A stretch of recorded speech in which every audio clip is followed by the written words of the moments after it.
Hi, everyone. Good evening. My name is Priya. I am a doctoral candidate at the Department of Humanities and Social Sciences at IIT Bombay. And I welcome you all to our Learning Saturday series organized by WiE IIT Bombay. That is the short form of Women in Entrepreneurship IIT Bombay. So WiE is a CSR initiative by CGI India, which is led by Desai Sethi School of Entrepreneurship IIT Bombay. It works towards helping women entrepreneurs at various stages of their entrepreneurial journey by creating a support system for networking, scaling operations, learning, and growing. We aim to build a flourishing community of women in entrepreneurship and leadership roles by giving them a platform to build strong bonds and lifelong friendships, and a platform to celebrate and support fellow members through challenges, milestones, victories, and even failures. Through this community, we hope to enable a circular model of networking and ecosystem for women entrepreneurs. In the past, we have had sessions on digital marketing, valuation, financing, and support for ventures. And these all sessions, including our today's session and our upcoming session, are all interconnected. What we're trying to do is trying to provide an ecosystem for budding entrepreneurs to learn from the industry experts. And towards the end of it, somewhere in November, we are also trying to have a boot camp where you all can come with your pitches, your projects, and we are going to invite investors. So all the sessions are interconnected. We are all trying to, that's what we stand for. We are trying to build an ecosystem here where we all can flourish together. So also we would like to keep you informed about all the things and different events and sessions and different series that we run. So there'll be a feedback form that will be shared with you all in the chat box, wherein you can go and give your feedback, and also you can put in your email IDs if you would want to receive notifications from us for the upcoming sessions. So coming to our today's session. So our today's session of Learning Saturday, as we call it, Learning Saturday series, is on building business models for success and sustainability. We have two distinguished speakers with us today, Ms. Sukanya Dikshit and Dr. Nayan Mitra. So let's start with our first speaker of this evening, that is Ms. Sukanya Dikshit. She is a prolific writer and an innovator with an inclination towards environment and social issues. She's interested in raising awareness and busting myths around femininity, women entrepreneurs, and women in STEM. Currently, she's working as a portfolio manager healthcare at Startup Incubation and Innovation Center, IIT Kanpur. And in the past, she has founded and led several ventures in travel, clean tech, health tech, and edtech domains. And I have been privy to one of her ventures, and she is one of the people to look out for there. So let's hear from you, Ms. Dikshit, on how to build successful and sustainable business models. So over to you. Yeah, thank you so much, Priya, for having me here. And it's a small crowd, so very, very pleased to be here. And thanks to all of you for joining on a Saturday evening. So without taking much of your time, since we have another speaker after me, I would like to share my screen and get started. So yeah, let's get started. So starting a new business for anyone is very risky. You take that leap of faith, moving from the smaller bucket to the larger bucket, where not many people would like to go. But that's where many of us have failures. The mortality rate of startups is 48%. 48% of the new startups that start fail within 1 or 2 years that they start. So today I'll be talking about how to reduce the risk of failure, either avoid it or reduce it or transfer it. So we'll do a very small exercise. So I just want all of you to put in the chat box, why do you think startups fail? Any reasons, you can figure out. You can just put it quickly in the chat box. And maybe one of Priya or Lisa can actually spell them out for me so that we can take them.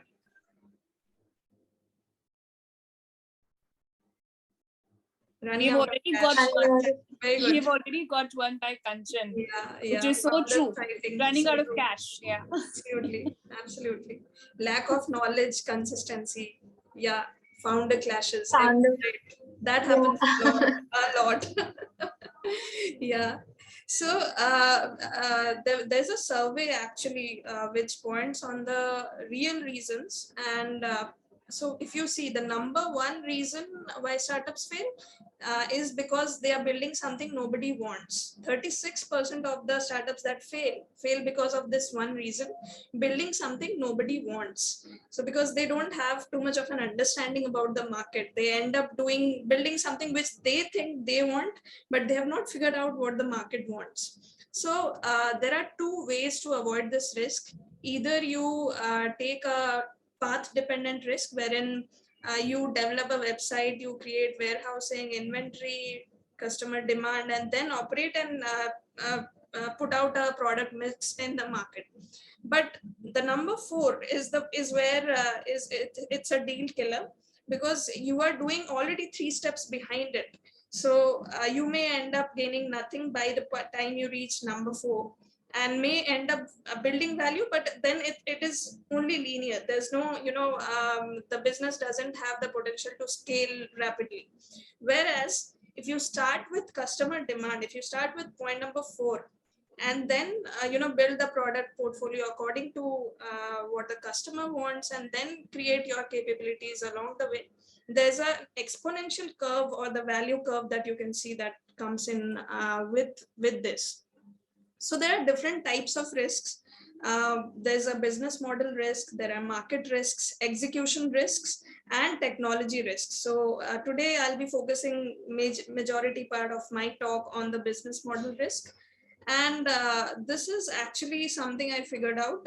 There's an online tool where anyone having a startup idea, I'll just put it on the chat for all of you here. You can just go here, answer a set of questions. It's a 30-minute exercise after this session maybe, and just get a diagnosis done. So this is how it typically looks. There are various parameters on which the risk is actually adjusted. It's the problem solution fit.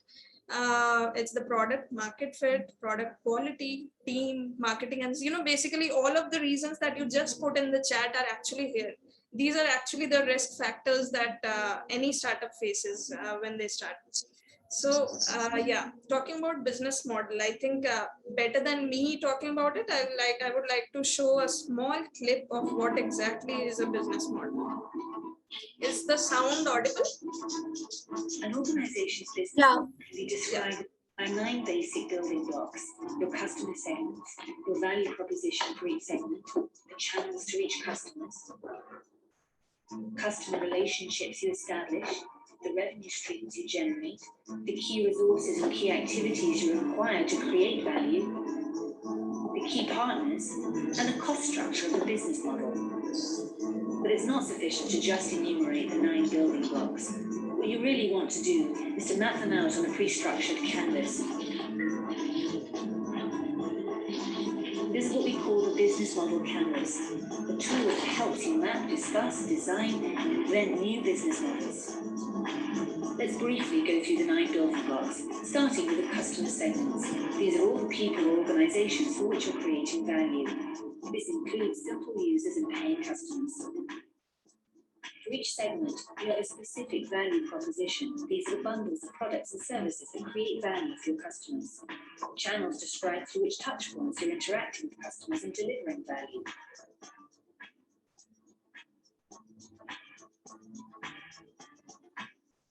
Customer relationships outline the type of relationship you're establishing with your customers.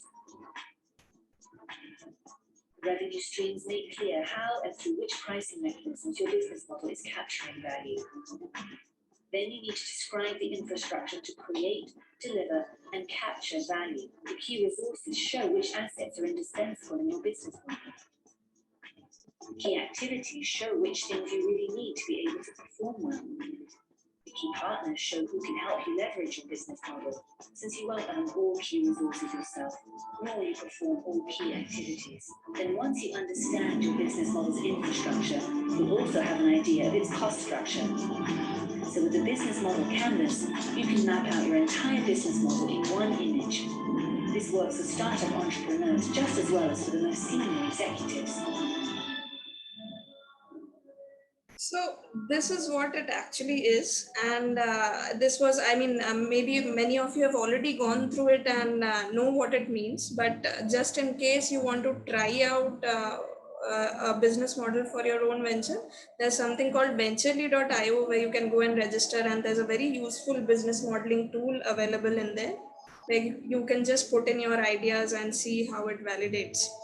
So moving on, the next part of my talk would be around the key matrices that are required for different kinds of businesses.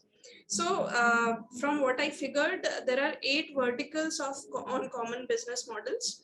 And if you, so I mean, 99% of you would fall into any of these 8 verticals. And if you don't, then probably you are building something that is incredibly hard and something which we call moonshot initiatives. So the first the first vertical is an enterprise model. So we'll go one by one from here.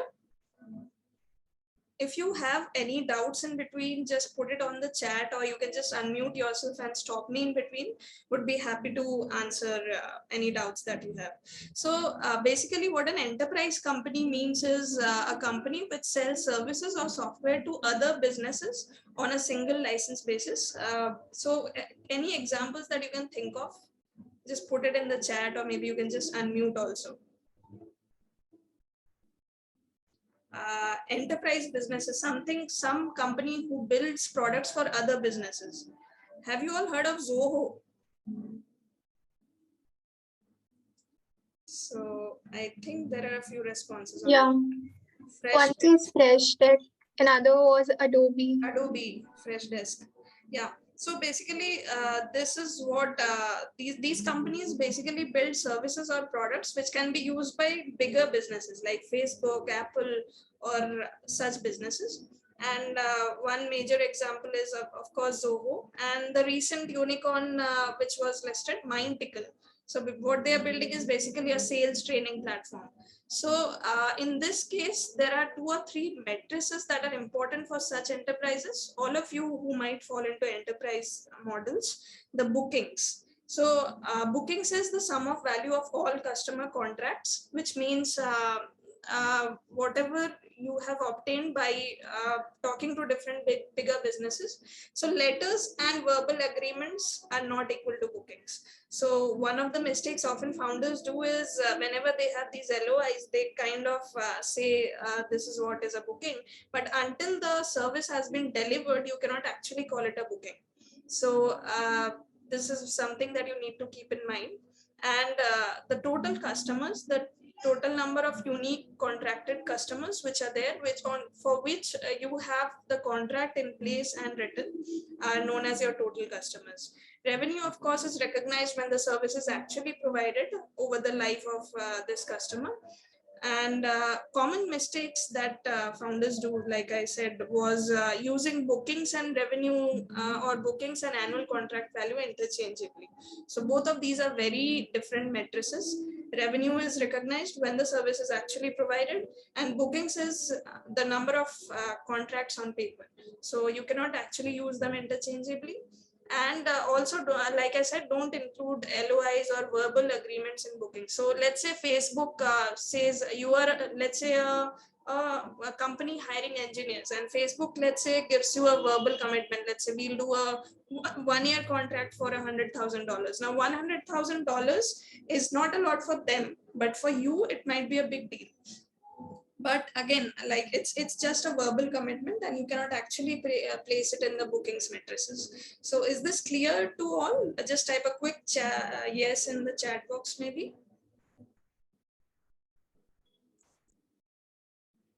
And if you have any other questions, just feel free to unmute and ask me.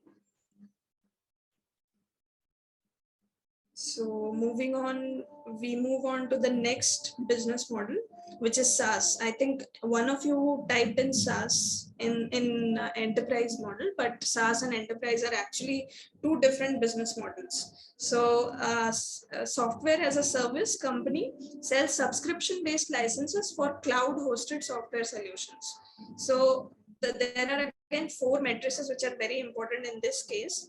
Now again, example examples. Can anyone give me other examples rather than Byju's or Profit Books? Profit Books is basically something that has to do with taxation of companies. Any other examples of SaaS, software as a service?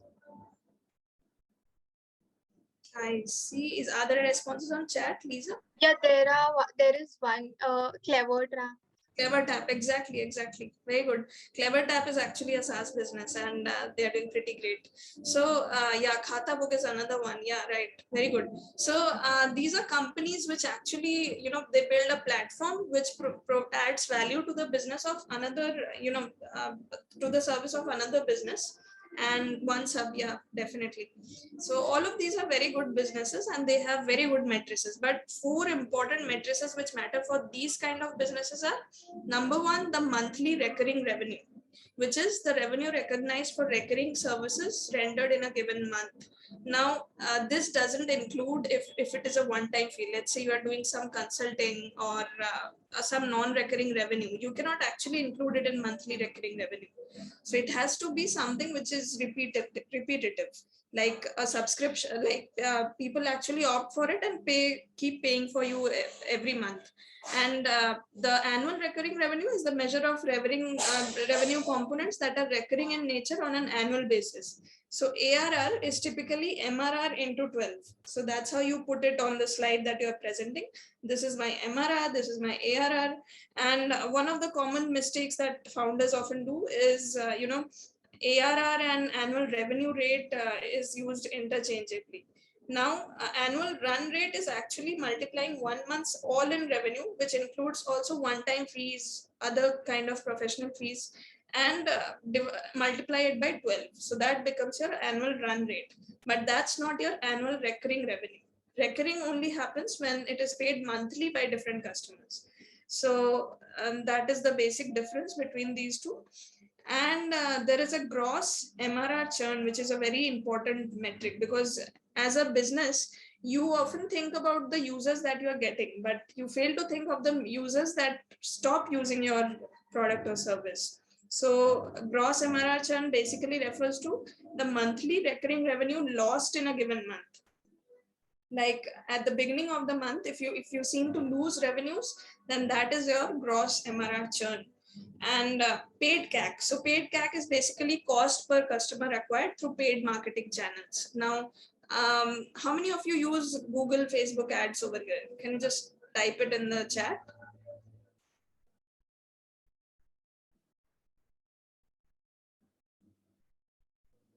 +1, yes. Anything, sometimes, okay.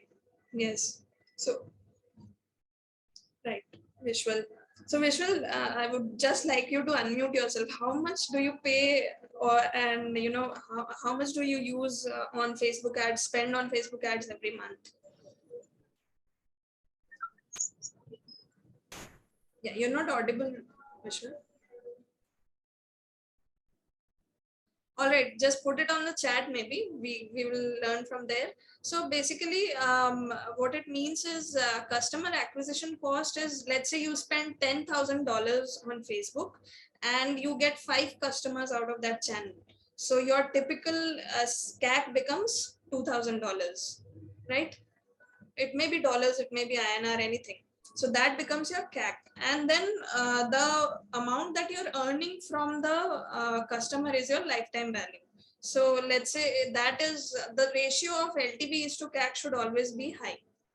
The amount that you're earning from your user, one user, should always be higher than the amount spent on getting that one user, right? Only then it is a sustainable business. And investors often look very deeply on these matrices. So I would suggest you to not include one-time or non-recurring revenue in your MRR calculation, and only include the recurring revenue that you get. And of course, like the churn is a very important criteria which needs to be kept in mind when you look at such matrices for such kind of businesses. So if it is all clear, we may move on now to the next business model. So subscription. We are all aware of this, right? Netflix. How many of you use Netflix here? I'm sure like at least 90% of you here have at one point of time used Netflix. So Netflix, for a business like Netflix, it's basically a product or service which is sold to a consumer on a recurring basis. So monthly recurring revenue, again, here is a very important criterion, because you are getting it every month. And then monthly recurring revenue compounded monthly growth rate, so CMGR. So basically this is the first month MRR. Let's say you get 1,000 rupees in the first month from one user, and you get the latest month CMGR, the MRR. Let's say you get 10,000. 10,000 divided by 1,000 and raised to the power of, let's say it's 6 months, 1 by 6. So that -1 is actually what is your CMGR percentage. I know it sounds very complicated, but yeah, I mean, these are the metrics that you actually have to present if you are presenting for investment to a serious investor. So yeah, this is the CMGR. And when you're a new business, you may grow very differently. For instance, like in the current startup that I am operating, we are growing every month. The growth rate is different. For some months it's 10%, for the next month it's 50%, for the next month it's again 90%. So it varies every month, because you don't really pay a lot, and there's no sustained plan, and you just keep executing. So it's important to not measure CMGR as a simple average of discrete monthly growth rates. You cannot actually average all these growth rates and then use the CMGR formula. What you have to do is take the discrete monthly growth rates and calculate it for every month, and then maybe take an average of it. So that's how this kind of a metrics works. And is it too complicated, or like are you guys able to get it, or am I just going over the board?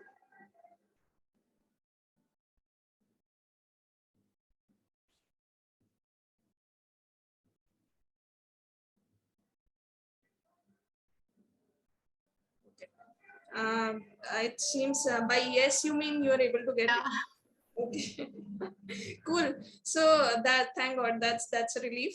So again, so one thing that that is different from SaaS and subscription, between SaaS and subscription, is in the SaaS models, you focus on the gross MRR churn, because one user pays more to you. Whereas in the subscription model, the volume of users is more. Netflix has a number of users, right? 1,000 users, and everybody, let's say, pays $10. So if you have to calculate the total lost customers in a given period of time, rather than calculating the gross MRR churn. Here you calculate the gross user churn. So this metric becomes important in this kind of a business. Earlier for SaaS, let's say one user would be paying you, let's say, $1,000. So over there, that $1,000 is a big number, but over here, $10 is not very big. So what you need to track is actually the total lost customers, right? And of course the paid CAC is always there. You might need to acquire customers through paid marketing channels. So all of that should be factored in when you are presenting these matrices. Yeah. Is there a question on the chat? Okay, B2C versus B2B. Yeah, right, Kanchan, absolutely, you got it right. So now talking about a transactional company. So how many of you have used something like Paytm, Razorpay, Stripe to, kind of get payments for your business? I mean, most of us do that, right? So this kind of a business, a transactional company, is actually, powering payments for others, and they collect a fee, usually a % of the underlying transaction. So for Razorpay, I believe it's 2%, like they charge 2% on each transaction. And so there are again 4 matrices for this kind of a business. The first one is gross transaction volume. That is the total sales or payment dollar volume transacted in a given period. So basically, what is the total volume of money that you are getting in your bank account? But again, that is not your net revenue, because you are actually charging only 2% of that, right? So that is your net revenue, the portion of GTV that the company recognizes as revenue. So oftentimes founders have this notion that it's my revenue, I am getting it in my account, and they end up presenting it as a vanity metrics to investors. This is the amount of revenue that I'm getting, it's something in dollars, $1 million, but that's not actually your revenue. The net revenue is the one that you should be presenting, and any knowledgeable or investor would actually ask for it.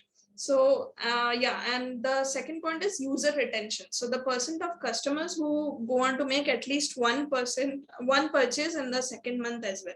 So basically, again, it's similar to the churn, but it's the other way around. Basically, user retention is a cohort metric, meaning it is calculated to include each new cohort acquired. So what is a cohort? It is a group of customers acquired within a given period, usually a 28-day period you can take, and retention can be calculated on a month, like on a quarterly basis or on a 6-monthly basis. It depends on your business model and what you're trying to track. So again, it's very subjective depending on what business model you're operating. But yeah, these are the matrices that you should prove when you're operating a transactional company where you are charging a fee for the underlying transaction. Moving on to the next business model. Just my slide changing has some issue. Yeah. So marketplace. Can anyone give me examples of a marketplace company in the chat quickly? So what is a marketplace? It basically acts as an intermediary between the sellers and buyers, and generally collects a percentage of the total transaction value, right? Oyo, Ola, absolutely. Airbnb, eBay, Amazon.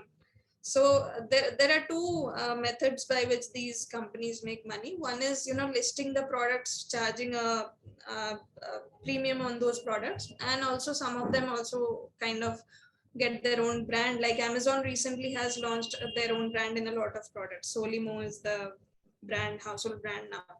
So basically for these kind of businesses, again, there are 5 important matrices. The gross merchandise value, which is the total volume of merchandise transacted in a given period. Again, this is not the net revenue like in the previous one. It's similar. The portion of gross merchandise value that the company recognizes as revenue for services rendered, as in every seller that gets onboarded to Amazon ends up paying some amount of fee to the platform. So that is actually the net revenue. Amazon, eBay, anything. And yeah, so one of the common mistakes that these businesses do, I've seen a lot of them actually till now. Many marketplace models have come to us for evaluation. So they often fail to include all costs associated with user acquisition, such as referral incentives, discounts, credits, etc. So when you are acquiring consumers, let's say you are a new business, you need to give some amount of incentives to the user to come to your platform and not go to other platforms. So all of that should be accounted in the paid CAC metrics, and nothing should be left out. So that is what I mean. And e-commerce is actually very similar to a marketplace model, only that the e-commerce company sells physical goods online and manufactures and sometimes inventory. Amazon, Flipkart also fall in this category. And total revenue in a given month is important as a metrics. The revenue CMGR, like we talked about earlier, is also important. Gross margin, basically the gross profit in a given month divided by total revenue in the same month.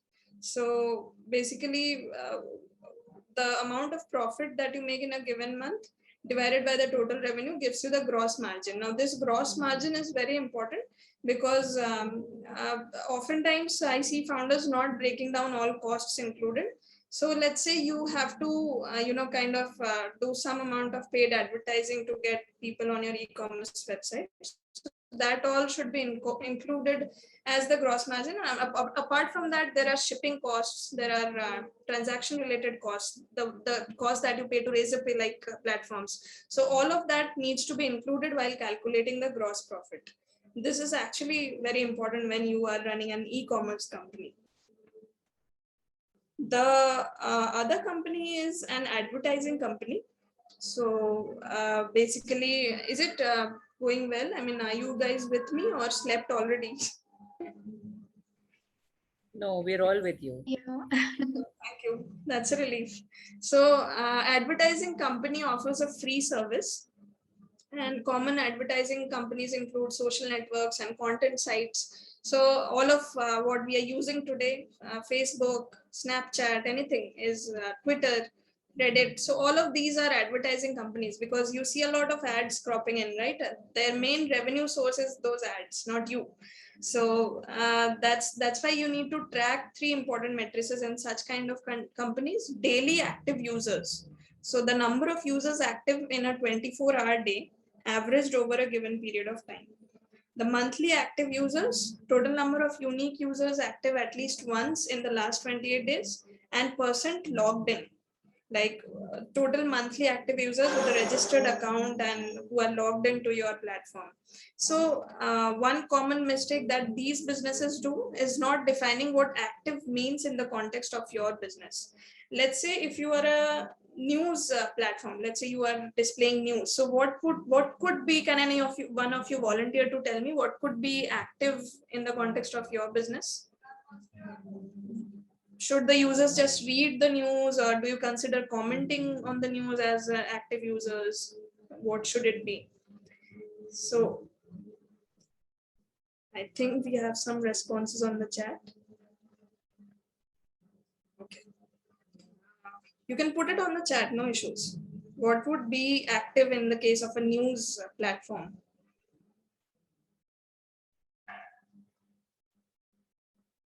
So I think majorly it will be commenting and sharing of your content, because that is most important. Because if anyone is reading, that doesn't really mean they are very active on your platform.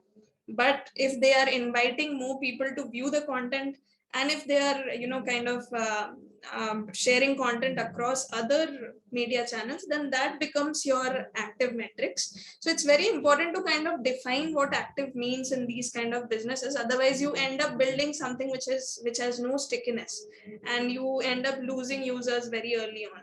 So these are the kind of metrics that you have to keep track of in an advertising company.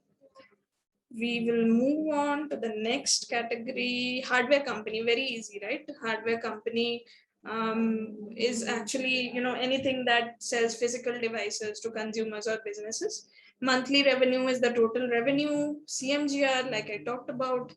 Gross margin and paid CAC, again it's very similar to an e-commerce business, except that you are the one who is manufacturing these. So you need to include in the gross margin, you need to include all the costs of manufacturing versus cost of goods sold. So all of that needs to be there for such kind of companies. I think we have pretty much covered all of it, and now I'm open to a question or two if you have. This was the last one, guys. We have pretty much covered all of it now. I think ma'am has a question. Aparna ma'am? Yes. So thank you, Sukanya. I have a question on the last part that you spoke about, where you spoke about the manufacturing. Yeah. And how we need to look at costs. So does the same principle apply for other product companies? Need not be hardware specific, but yeah, definitely. Even if you are selling, even if you are selling food products, let's say you are in the FMCG category, then also whatever is the total cost of materials, the bill of materials need to be very clear to you. And what you are spending on the packaging, the shipping, the acquiring of consumers, it's word of mouth. So one advice I give to new businesses is you should spend minimum on paid advertising when you begin, because that ends up extinguishing a lot of your other financial freedom. So basically when you start off, the most preferred mode of marketing should be word of mouth, and you should build capacity as you grow and kind of factor in those costs later. So does that answer your question, ma'am? Yes, it does. Thank you. Thank you, ma'am. I think there was Khushbu someone. also has a question. Yeah. Yeah. Thank you so much, Sukanya, for this insightful session. I just have this question. So what about those knowledge sharing platforms? They're not charging any fee, but they're acting as a mediator. So would that be coming into the category of SaaS, for example, or advertising? Like, because they're generally getting revenues, I heard that from paid advertising because they're providing the platform. Then it comes in advertising for sure. SaaS is actually, something which actually solves a purpose. But when it's knowledge sharing, it's a nice to have product, but not a must have product for any business. SaaS is basically B2B, I would say. And for this kind of a platform, I think it's majorly, so someone has just pointed out Popzo and Grow. Yeah. These are actually businesses which, so Kanchan, do you mean to say these are SaaS, or what do you want to say? So they're basically knowledge sharing, but Knowledge they sharing. also talk about products, I think. Yeah, they also have some products. I think Grow has a lot of products as well. So yeah, I mean, knowledge sharing would definitely come in advertising, and you need to track all those metrics, the monthly active users, the total percent logged in. So all of that needs to be there. And like there's another question in the chat. How about these social impact companies like Khan Academy? Mm-hmm. So, ma'am, I think for social impact companies, it again becomes very subjective. And what I covered like in the previous slides, is majorly for-profit companies. For social impact, I think the number of lives that you touch, that becomes an important metric. Because I have been to a lot of accelerators abroad, and they work heavily in social impact. So the number of lives that you're able to change through your intervention, that becomes a very important metric. And of course, like if you are adding to sustainable development goals, then again, the next part, I'm just setting the context for Dr. Nayan. She's the one who will be talking about it. So if there are no other questions, I'll take a leave, and over to you, Dr. Nayan, to take this forward. I mean, this is a question absolutely meant for you, so I leave it to you. Are there any other questions just before I leave? I mean, yeah, can I just 1 minute on the point that I put up there about Khan Academy? Yes, ma'am. So I was kind of actually talking to somebody who works closely with them. Okay. And the insight that I got from there was that all of these social impact organizations, they provide this service free of cost to people, but they are funding this through grants, through funding support, plus they run a for-profit organization on the side. So Khan Academy actually runs a school, which is a for-profit school, where profits and it goes into their CSR budget. And So I think their YouTube channel itself has so many followers. I'm sure it would be a paid, channel, and they would be making millions out of the YouTube channel itself. Absolutely. So Bill Gates invests heavily in Khan Academy. Right. I know. Yeah, so I think Khan Academy, but still continues to be free in spite of the many viewers, because I've never heard of anybody being charged while they're taking a Khan Academy course. So yeah, so their business model is very different. They don't want to make it restricted to anybody. So they want anybody from any part of the world to just log on to Khan Academy and learn. Mm-hmm. And which is why I think Bill Gates is also supporting them. Yeah. Yeah. So I think one question was around margins and all, how do you, decide how much is the profit margin that you should have on your product? So I think it again is a very subjective question. If let's say we are talking about a manufacturing business, then typically the margins are around 50 to 70%. Whereas for a software kind of business where they are selling products or platforms or services, then that margin again can go from 100 to a 200% also. So it all depends on the user's perception, and pricing strategy is another session that I'll have to take. It's actually very subjective. I mean, it has to be decided according to the need and demand of the market. Right. Thank you for that. So much. Yeah, I guess we have addressed all the questions, and we also have Dr. Nayan's uh, ahead. So maybe Priya, you can introduce her and then she can get started. Yes, Thank thank you. you. Thank you. Yeah, thank you so much. I am sure there are a lot more other questions, but we will kind of move on to the next speaker and then maybe we can come back to it. Thank you, Sukanya, Liza, and all others in audience who participated. So let's move on to our next speaker for this evening. Our next speaker is Dr. Nayan Mitra. She's an authority on the subject of sustainability. So yeah, good for us, very good for us. CSR and responsible leadership. She has over 20 years of diverse professional experience. She is a widely published author and a recipient of multiple awards. She feels deeply for women issues and is the founding president of the Women's Indian Chamber of Commerce and Industry Sustainable Businesses Council. She is a mentor at Aspire for her foundation and her own company, Sustainable Advancements OPC Private Limited, aims to promote sustainable development goals through advocacy, where they do research, consultancy, training, and implementation. And she has these two wonderful projects running called Earth Restore and Elna, which work towards 3 Ps: people, planet, and prosperity. So, who better than Dr. Mitra to start our conversation, to take the conversation forward from Sukanya's, after Sukanya's talk around building successful and sustainable business models. So, over to you, Dr. Mitra. Thank you so much for joining. Thank you, Priya. I think after what Sukanya presented, mine will be completely different because the flavor and the context, everything is very, very different. Sukanya, I thoroughly enjoyed and learned so much from your presentation. But again, mine is very, very different.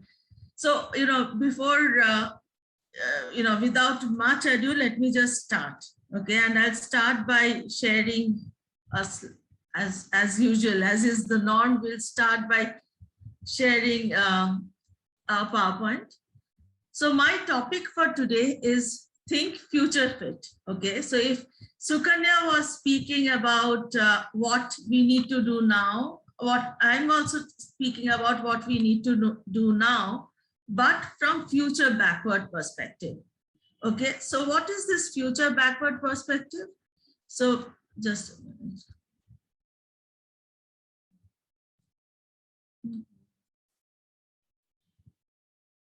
Oh, just a minute. Yeah. So what is future backward perspective? We are thinking in terms of what the future holds for us and how can we work backwards as to our present scenario. Can you see my slide? No, ma'am. Not yet, Dr. Mitra. Okay, you cannot see my slide as yet. Okay, just give me a second, please.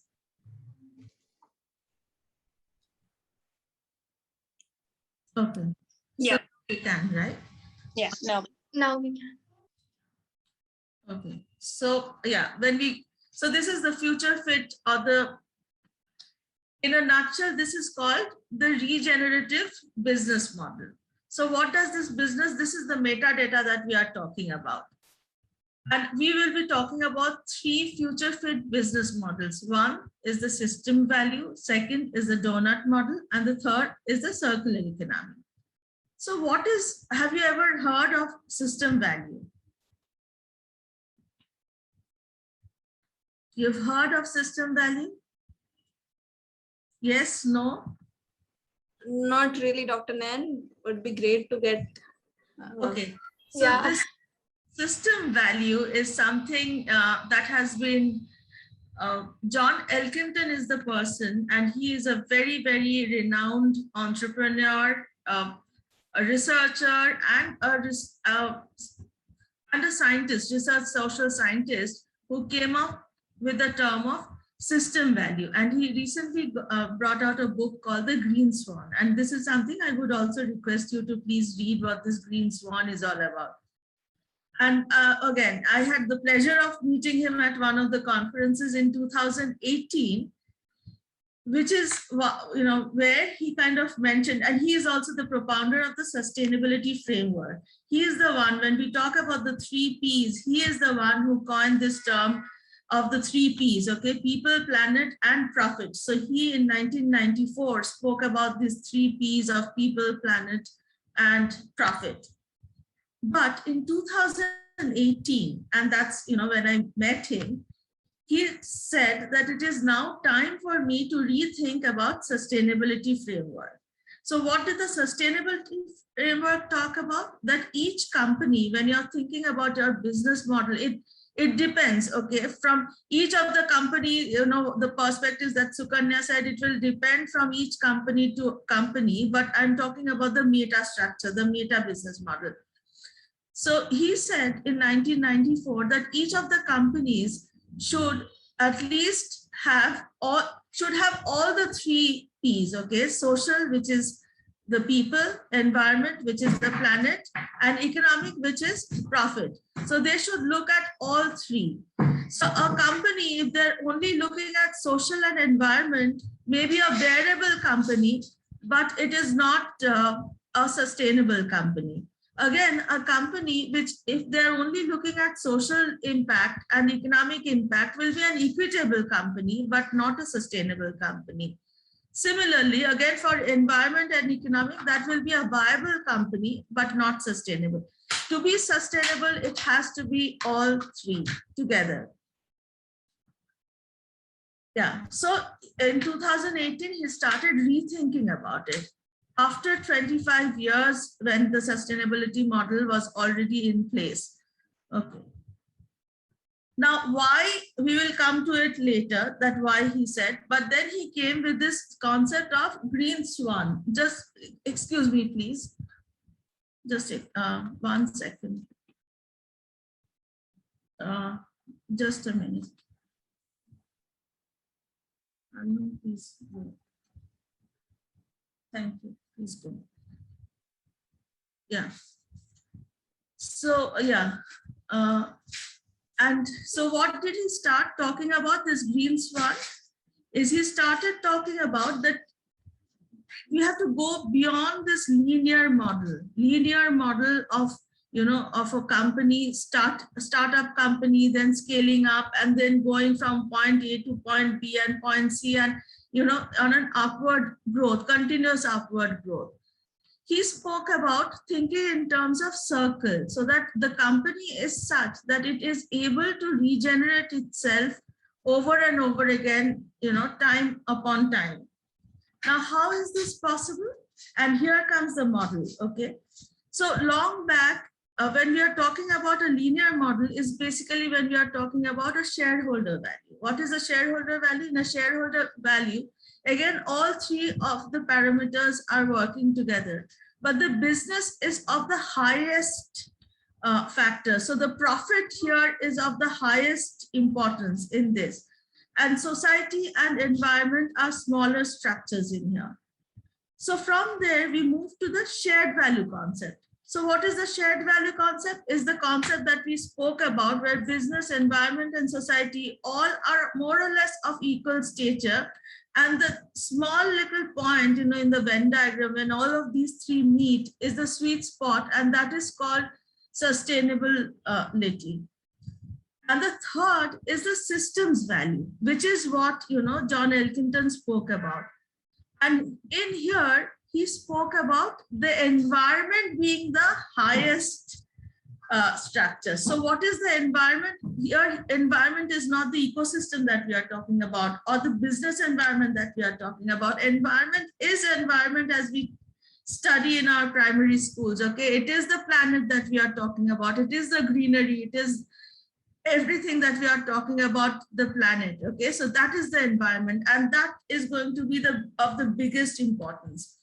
Then comes society, and last comes business. Okay, so you can see this shift, right? When you're seeing this shift from business being the largest to middle and to the lowest, which also, gives us food for thought, that what kind of businesses are these? Then we are not looking at large businesses. We are actually looking at small businesses. And if you connect it to our startup ecosystem now, and you look around and see around, even during those COVID times, you will see that the nature and the structure of businesses have actually changed.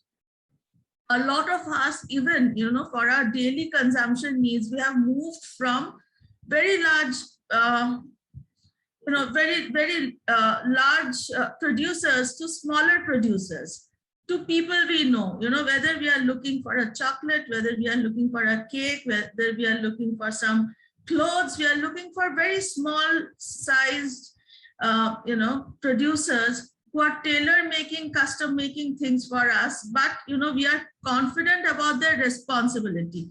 So we are moving towards responsible business. Okay, for example, we know that if it's a home cooked food, we know that I can safely take it from X, Y, or Z, and I know that they will be using the right kind of edible oil.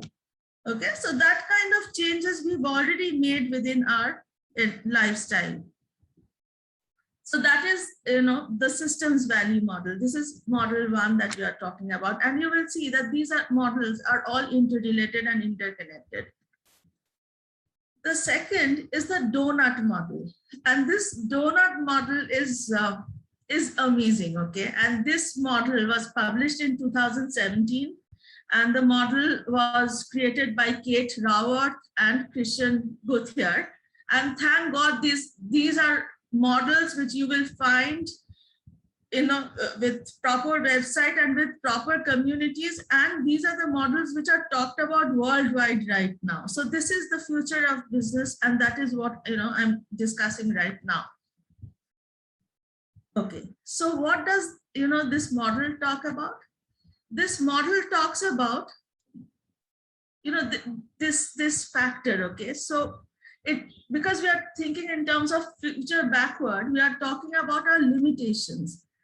And within our limitations, we are looking at our opportunities. So what are our limitations? Our limitations are, these problems are our limitations: air pollution, ozone layer depletion, climate change, ocean acidification, chemical pollution, so on, and freshwater withdrawals, land conservation, biodiversity loss. These are our limitations.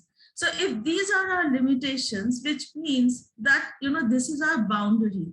The ecological ceiling is our boundary, okay? So whatever we do, however we do, we have to connect to the ecological ceiling, okay? And there is, this is where we are talking about sustainability.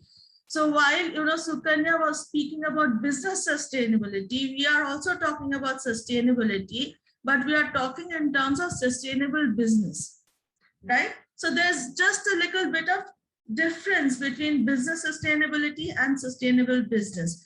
And here we are working backwards. So what are they saying?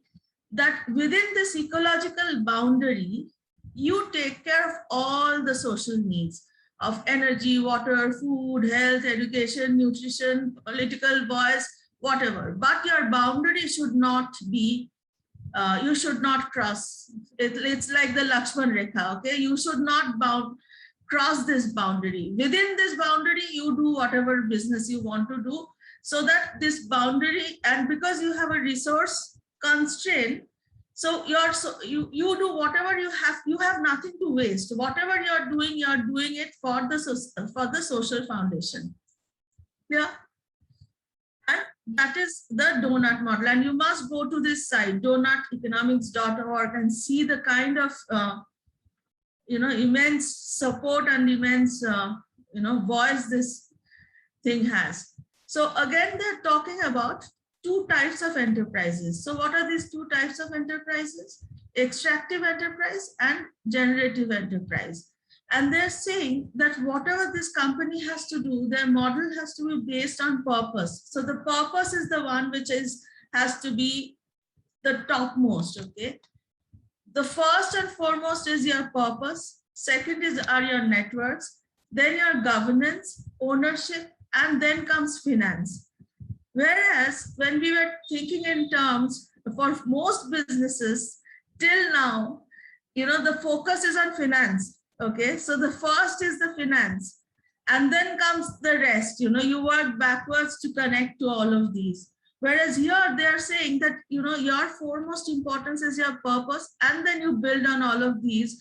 And finance will only be necessary for you to connect to your purpose.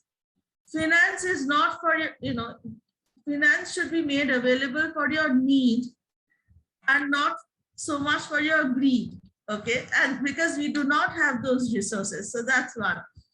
So while extractive enterprises we're talking about, and this is the 20th century enterprises, where talking about how much financial value can we extract from this enterprise, whereas generative enterprises are talking about how many benefits can be generated through this enterprise. Okay, so that's kind of a change in perspective.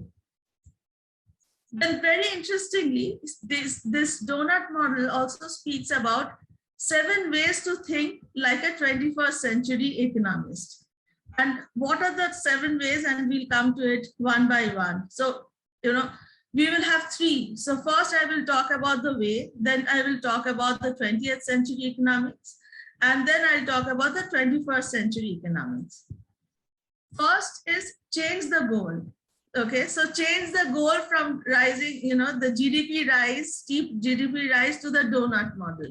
So see, most of these models are circular. Okay, so it is kind of going round in circles. So go to the donut model.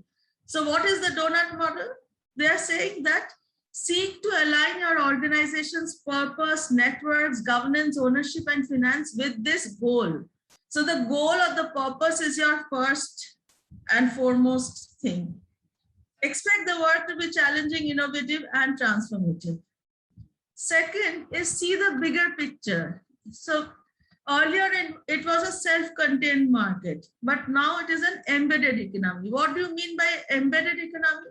It means it has many synergies. It is a transforming economy, so which is changing the way people think. It is changing the way, it is kind of breaking the silos. It is thinking in terms of individuals, communities, and institutions to embed all of them within their structure. So earlier on, we were only talking about, B2B, B2C, and all of that. Now they're talking about, okay, it can be B2B and B2C and anything in between as well. Doesn't matter.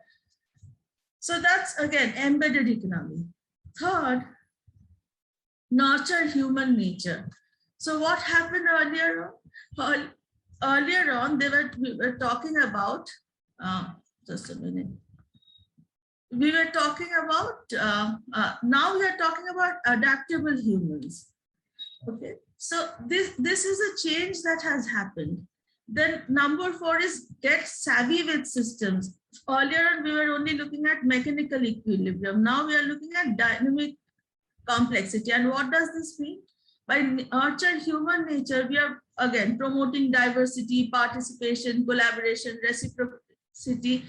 And when you're looking around, you will see that this change has already started happening. So, what we were talking about, we were not talking about all of these in the last, 20th century, but now we are not only talking about it, we have already embraced. We have already got them into our system, into our structures. We are thinking in terms of systems so that, we know that these are dynamic effects, and, we are expecting feedback and tipping points. For example, when COVID happened, many physical businesses overnight had to just shift into technology, right? And they had to do that. I mean, everything became different. Their entire model shifted in just on 24th of March, out of nothing in 2020. So that kind of change. Then design to distribute, and it can change further. So it is not like, the change that happened in, 24th of March onwards is the end. It is just probably the beginning of change. Then design to distribute. Again, it becomes distributive by design. Again, this is a very unique model, If you look at it, they're talking only about collaborations. And if you look at the SDGs, the Sustainable Development Goals, the last goal 17 talks about collaborations and partnerships. They're not talking about large organizations as such. They're talking about smaller organizations which collaborate each other and bring about an impact.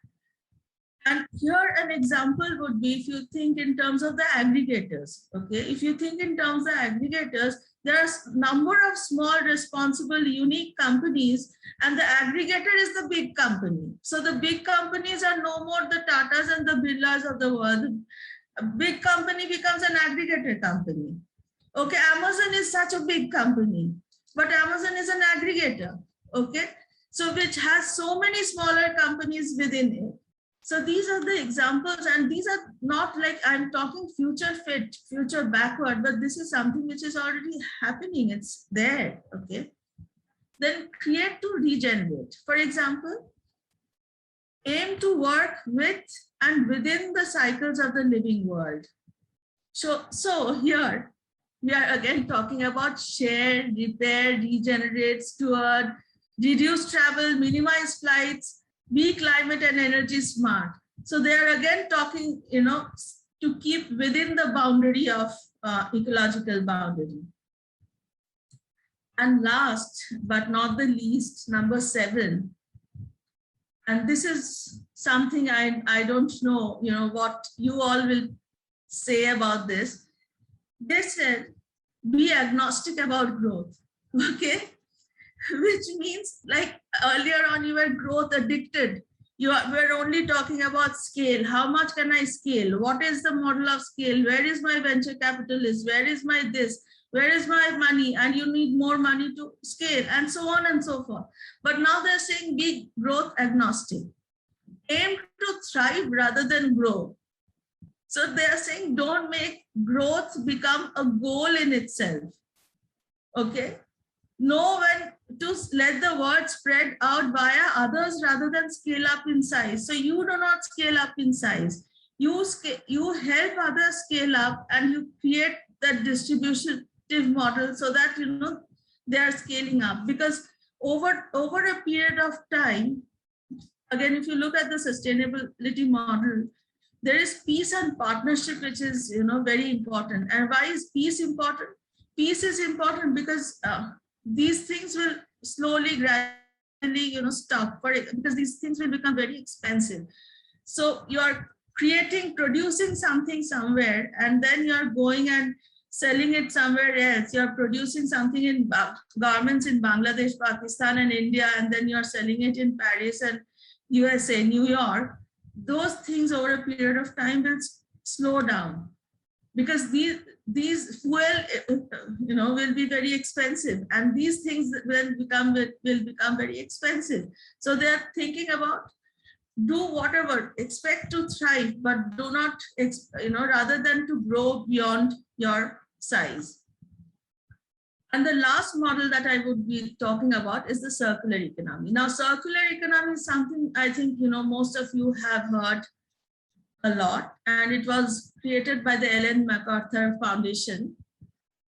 And circular economy is absolutely the opposite of the linear economy model. Linear economy model speaks about take, make, and waste. Okay, so and dispose and go on, scale up. Whereas circular economy model has more emphasis on reuse, repair, recycling items, enhancing responsible production and consumption. In fact, responsible production and consumption is one of the key SDGs, which is SDG 12. And here again, the model then speaks about this. So you are designing production and manufacturing, distribution, consumption, use, reuse, repair, collection, recycling, and only the residual is wasted. And when you have recycled, you again, create it back into design. Can you give any examples of these?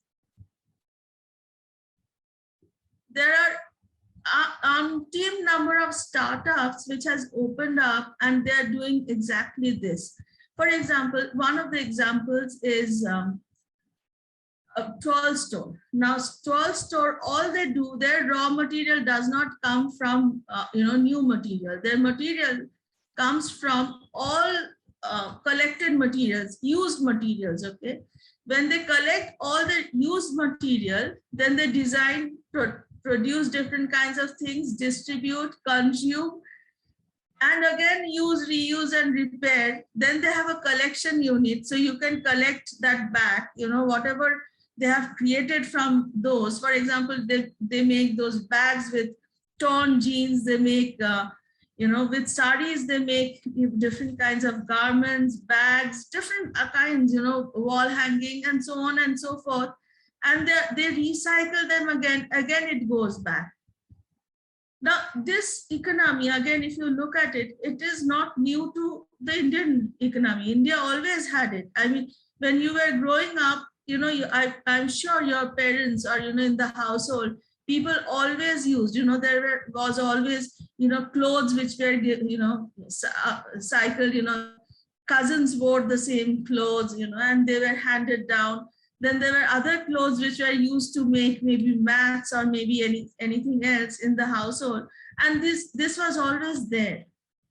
Or even jars, you know, maybe whatever things we got in jars, you know, a jam bottle or a jar bottle, which is being reused again for, you know, making pickles, and that becomes a pickle bottle or something like that. You know, this was always there in the Indian household. Now, this is what is then now coming back. And this is where, you know, the circularity lies. So there are mainly three types of propositions here. The value proposition, that, you know, what value you are offering and to whom. Are you creating a value and how are you delivering that value? And whether you are being able to capture that value. So when we are talking about capturing that value is what we are talking about. We, you know, in our lingo, we talk about the impact. So what is the impact you are creating? I'm not going deep into this, but let me just, you know, talk about this. So something old and something new. For example, when, again, you know, this entire circular economy model lies in this, okay? So we have green products, we have you know, green products. In order to make, we need to have cleaner production, better service, collect at end of life manufacture, recycle waste, reuse resources. And, you know, this goes on. So minimize waste. Minimizing of waste then becomes critical. And at the same time, being inclusive, efficient, long lasting, and continuous. So these are, you know, some of the things that, you know, circular economy speaks about.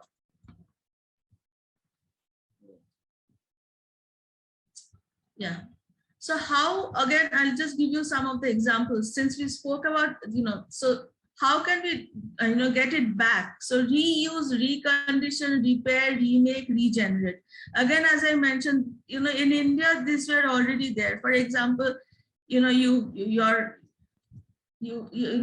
dress is torn, you would have a tailor to sew it. If your shoes are torn, you have a cobbler to, you know, mend it. If your you know, furniture is broken, you have a carpenter who can mend it. So this was already there, but this was not there, you know, in many countries. So this was not the thing. And again, corporates, because of higher production, they did not encourage this. They encouraged more buying rather than, you know, that was their entire aim, into scaling up, into having more buying. But an example of this is if you have seen IKEA. Now IKEA has started, you can take your old furnitures and then, you know, you can kind of get new furnitures, okay? So IKEA has started. H&M, and the example I gave to you about Tool Store, you know, Tool Store is now kind of is one of the suppliers to H&M. And not only that, H&M has now a repair shop. So if you have bought something from H&M and then, you know, it's kind of, it needs tailoring, it needs repair, you can go to H&M and get it repaired. They have a repair shop there. our thing, for example, West Side always had something, where if you, went for trial and you wanted the size to be fixed, they would always fix it. Okay. But now even these larger corporations, H&M and all of these corporations, they're also looking at doing this. IKEA, they have already now, they are doing it. So this is kind of the circular model which I wanted to speak to you about. Now for questions. Okay, now this is my favorite part. So I will just stop share. And I think there are 9 things in the chat.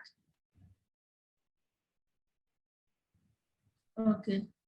Yeah, I guess these were the questions about the feedback and other things. Do we have any questions? I have a question. Yeah, Okay, but okay, we'll okay, give please. Lisa first. Let's give chance to Kanchan and others in the audience. Then we will take our questions. Yeah, over to you. Yeah, thank you for that, Priya. Very nice introductions, by the way, in the program, and I've also enjoyed Sukanya's session. I have to also share here, and Dr. Mitra. I mean, your particular session was also very interesting because post-COVID, actually, there has been a renewed interest in how can we make our environment better. And people are actually taking serious steps now and are being encouraged as well. So it's a very positive sign. And I'm so glad that you're working with WiE on the sustainable, leading them on the sustainable part, business part of it. So my question was that, because with Loan Genie, this is a fintech into lending. I'm trying to see if I can combine, a for-profit and also, kind of make a social impact through it, social impact in terms of financial inclusion, in terms of giving to a charity. So I was trying to see that how can I be, purely for profit, not look for grants, and generate enough profits and then flow them back into the economy. Do good at that point in time itself, rather than creating a CSR fund, giving a part of whatever profit that you earn immediately away. So I was wondering, what kind of an interest is there from, the hardcore venture capitalists or, the capitalists of this world? Has anything changed? So Sukanya is also, welcome to add on to this after Dr. Nayan has answered it. But would love to know, because I'm trying to be profitable. For profit, I want to be focusing on MRR and all the hardcore metrics, but at the same time I also want to balance on good governance, taking care of my teammates, not even employees, they're my partners basically, customers, everybody in the ecosystem basically. So yeah, so Kanchan, this is something again, it's a very fine line. Okay, so how it is done, and this was kind of shared before. I think Aparna mentioned, for example, for Khan Academy, usually what these people have is, this is something which I do have. What Kanchan, there's one thing for sure: if you want to do good and do well, those are two things which you definitely can, but then you just can't think about profit maximization. You only need to think about profit optimization. That is something which has to be clear right at the beginning, and also thinking about in terms of thriving and not growing at a scale, as in the scale like other businesses. One of the examples I will give to you is my own company, Sustainable Advancements. We are into hardcore advocacy. Okay, so our entire thing is into impact assessment, research, training, consultancy, publication. That's our domain. But there are 2 projects which we run, and these 2 projects are completely because we want to run them. One is ALNA, where we are working with rescued women of trafficking, and the other one is Earth Restore, where we are creating an urban forest. Now, for us, we are very clear that, whatever we do, this is a part of it that we also want to walk the talk. Okay. So we just don't want to do the advocacy and consultancy and training and publication and not doing anything ourselves. So we want to action our own responsibilities.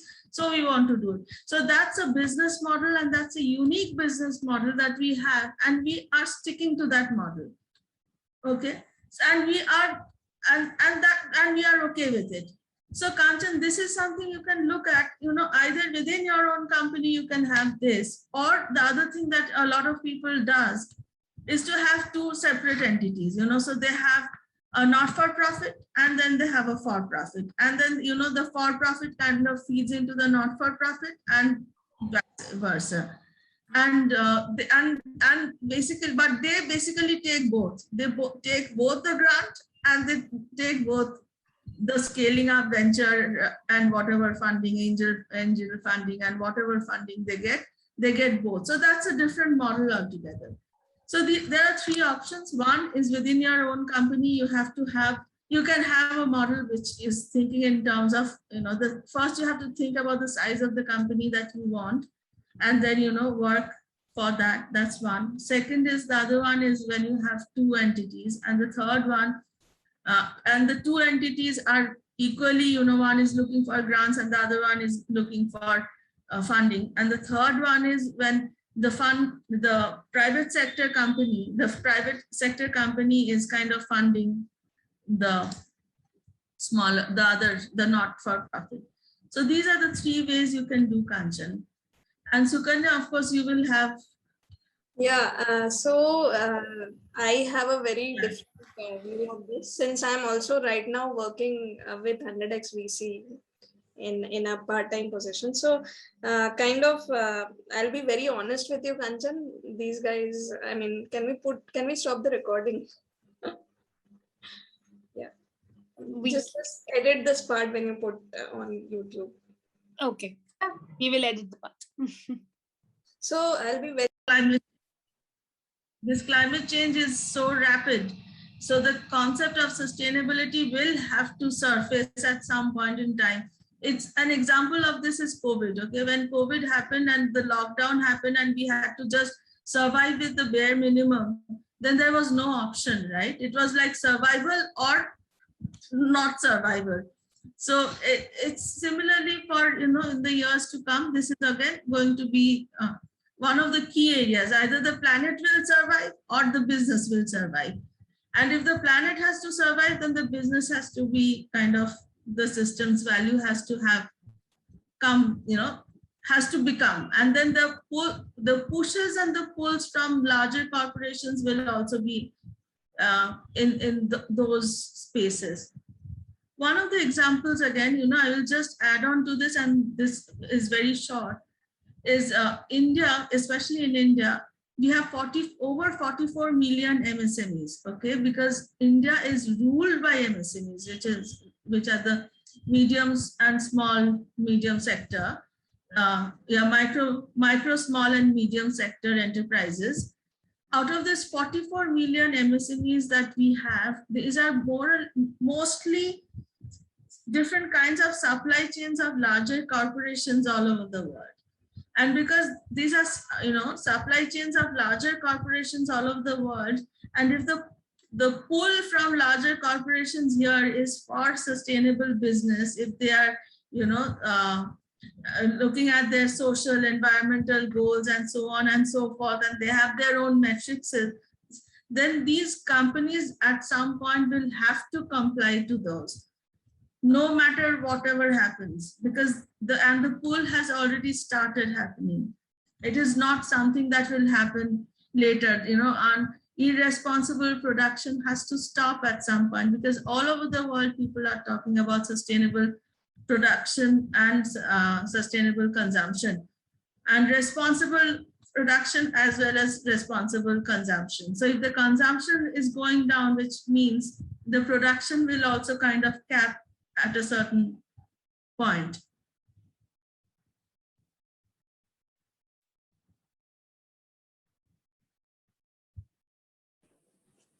Lisa, you can go ahead with your question. Yeah, my question is actually a very basic one.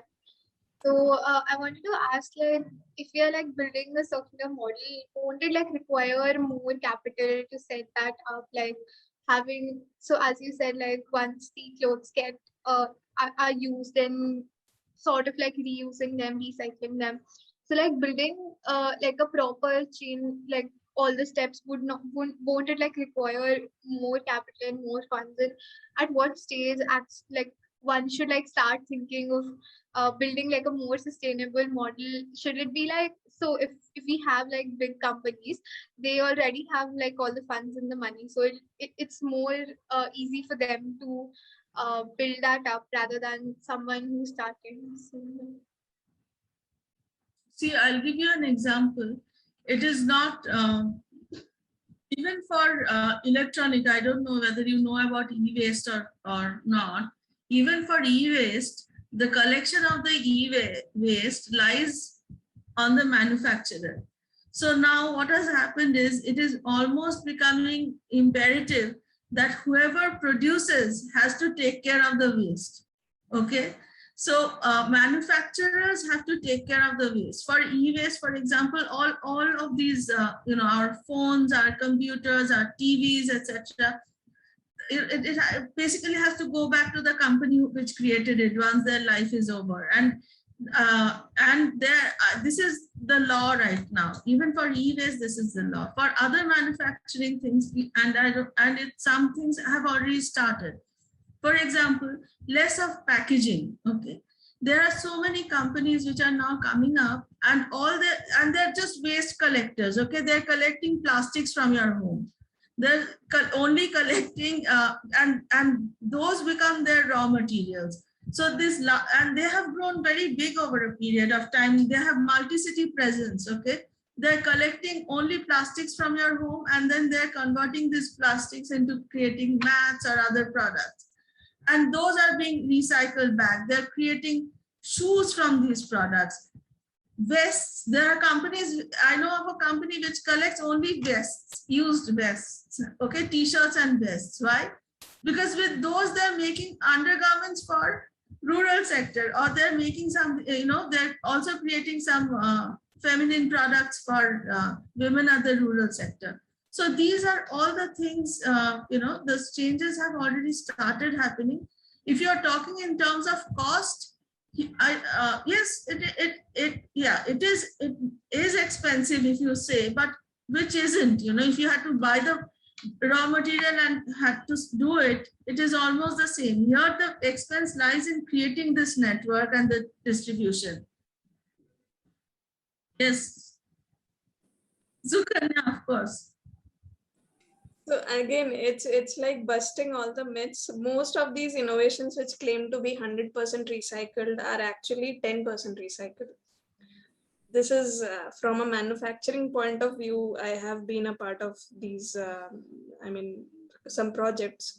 So what they do is basically get 10% as a recycled material, and rest of it is blended and things are made. So yeah, these people are often the rising trend right now is often greenwashing. I mean, people are just greenwashing their products to you, that it contains recycled material, and so as a consumer also you need to be very much aware of what you're doing. But Sukanya, while I agree with you, yes, there is Ganga Jal, okay? So Ganga Jal from India, Ganga Jal will be there, okay? And 2 drops of Ganga Jal in 1 liter of water, and that becomes Ganga Jal, yeah?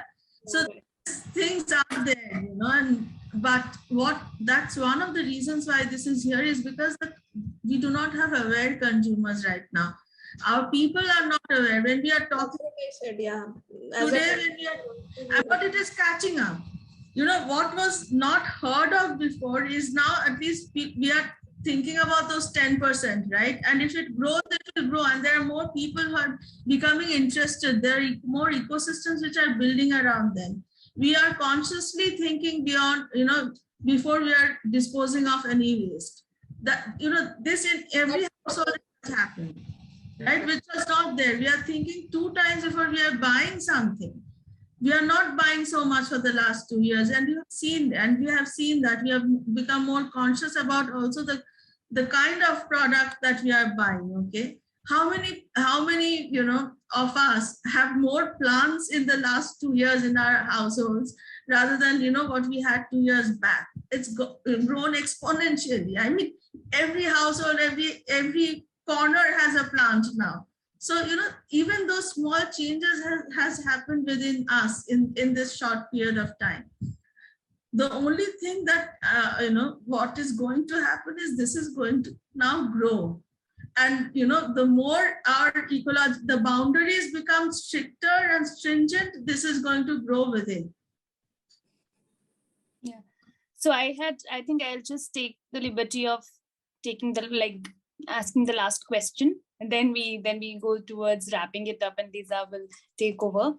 So I had just a follow-up question. A lot of people asked questions which I wanted to ask. One was this, it is to Dr. Mitra, and then of course if Sukanya has something to share, she can also pitch in. But Dr. Mitra, because you are already, you know, you have a company where you provide consultancy. It is called Sustainable Advancements, right? So one of the things that I wanted to understand, and you've kind of shed light on that already, is how things have changed after pandemic. Have you gotten more, people interested in the kind of, sustainable businesses or sustainable products? Do we see more people? We see the general trend in public perception and, you know, going back to what we like, right from what we eat to our medicines and everything, right? So do we see that trend, especially after pandemic has struck? And I'm asking this to you in terms of different kinds of, say, consultations you do, or, you know, whatever advice. So do you get more such requests? That is one question. And the other one is with that your sustainable advancements is OPC. It's one person. So I want to just relate it to the last session that I hosted, where one of the things that was, which was on valuation, investors and stuff, which I think Sukanya also pointed out, that at times investors are not interested in companies which do not have co-founders. So just, you know, if you can just share your experience, so that will give a lot of motivation and some path to some of us. Okay, so thank you, Priya. Two very different kinds of questions. Yes, so the first one is, the trend. Okay. So the trend is definitely, yes, it has grown, and the trend has grown in various parts. Okay, the trend has grown in research, for example, consultancy, and also training, publication as well. Okay, because again, as I mentioned, that this is our kind of foundation.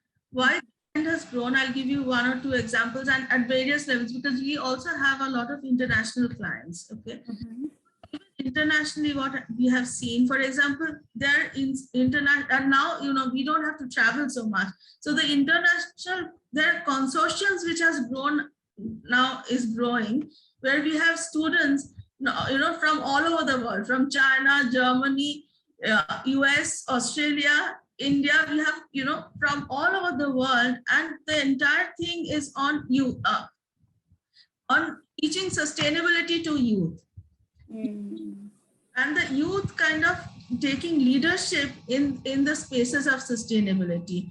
And another example here. So this is kind of the trend, and now, you know, this is all over, and every university has to have, university institute has to have, has to teach sustainability as one of their core subjects.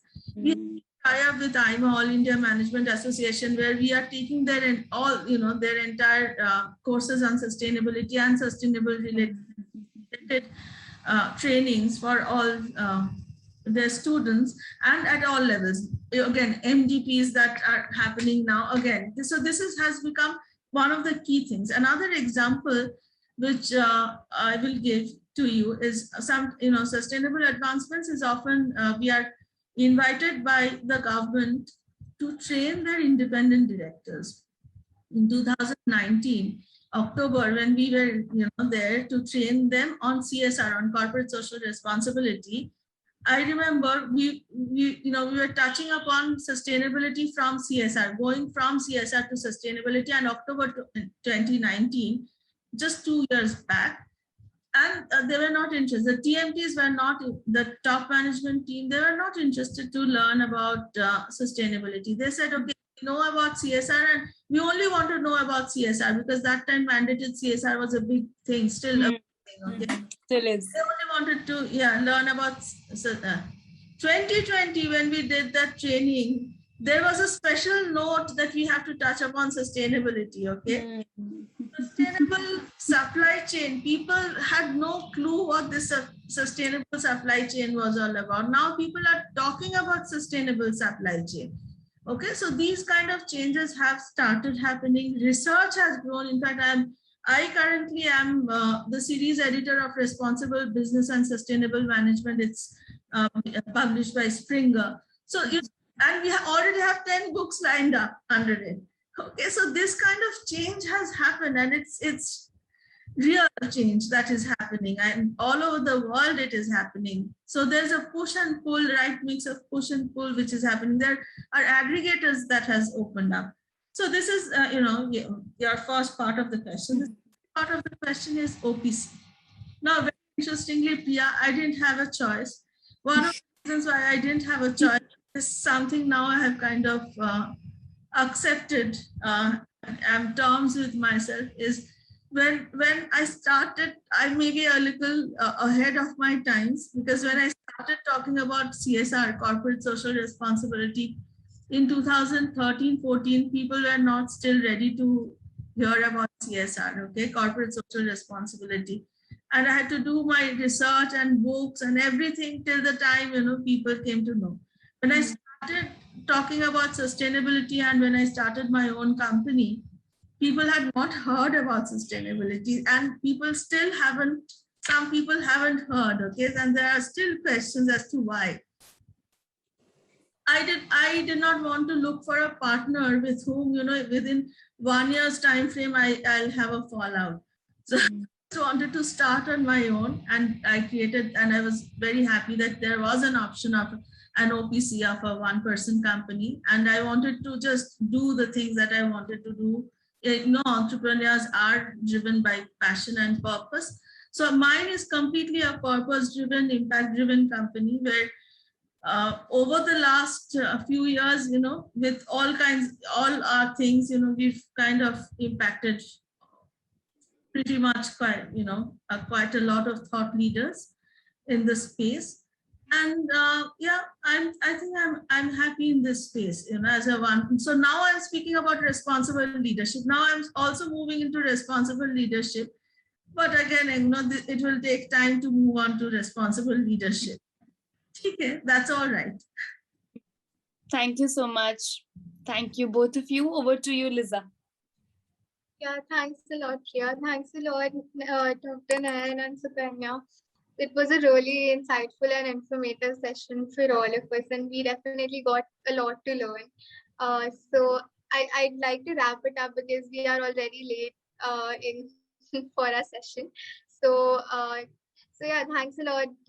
Even the audience for showing up. I'm sure you also got to learn a lot and have made your own notes.